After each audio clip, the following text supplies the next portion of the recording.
Welcome to part 2 of us crocheting a sweater using a knitting chart. We are currently using the pattern Khaki Paita. You can download it for free. I've linked it in our Ravelry group. And it's a top-down constructed round yoke sweater. And we are now here. We wanted to meet at this point. As you can see, if I'm putting this loosely on the top of my table, it's buckling a little here and there. This is a sign that I have too many stitches already. I can flatten it with a bit of stroking it lightly, so it's not a problem, but I don't have to increase for the next section. So I'm going to ignore the increases as per pattern, but I'm going to use the same number of stitches, and I'm going to alternate between main color and contrast color. But I have decided that I'm going to change my colors completely. So I'm going to have a different main color and a different contrast color. I have started to use this as my main color. You can see that I don't have that much left, but it's okay. I can still switch to a different color in between, and my contrast color will be this very intensive color. So this is my current way of thinking. If you use up your leftover yarn, it's wise to use first your tiniest amounts, because this size of round requires less yarn than later the bigger rounds. So you can get a whole round out of this earlier, but maybe not later when the whole piece is bigger. So this is the current state of my fabric, of my yoke.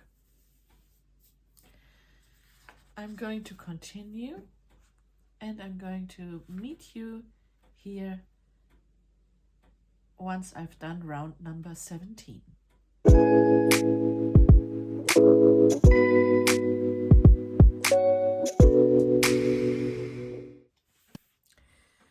Last time I told you that I would meet you at round number, or after round number 17.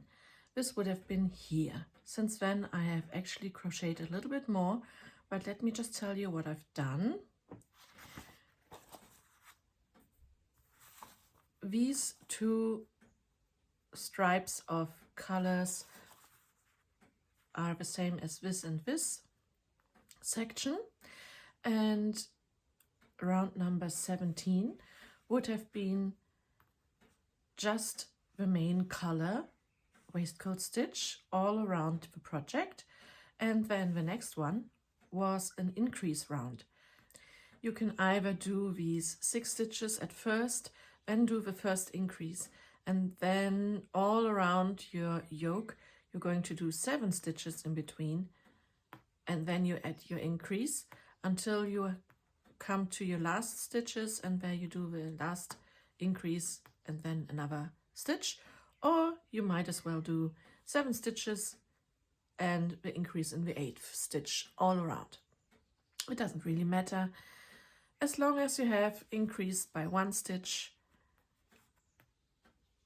approximately after the 7th, fine by me. And then I went on to the next color. I had changed the main color about here because I ran out of this color. So now I'm using a bigger ball of yarns so that it's more consistent here. But I'm just still playing around with colors. And my contrast color, I've changed that too. It's now this blue, which was a present from Makita. Thank you, Makita. You can see that I'm using it now. And then I thought I might change the main color in between. And then once I finished this section, I would then have about here switched around my blue, and then I would use the blue as my main color until here, about here. And for the contrast color, I would use this one again. It doesn't really matter which colors I'm using when. This is all just the fun bit, playing around with your color choices. And you can see here though that there are no further increases. So we're done with the increases. We just have to continue making this until we're here. So I'm going to do this part to the end and also this part, and I'm going to meet you here. This will take me a while, so please be patient. And then once we've reached this section here, we will check if we are indeed already at the right place for splitting for the sleeves, or if we just continue with the main color, which would make it actually easier.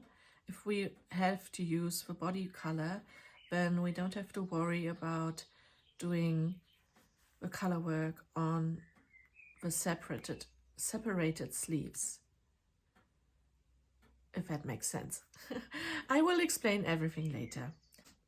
So for now, let's just do these two further repeats, and I will see you next time at the end of this section.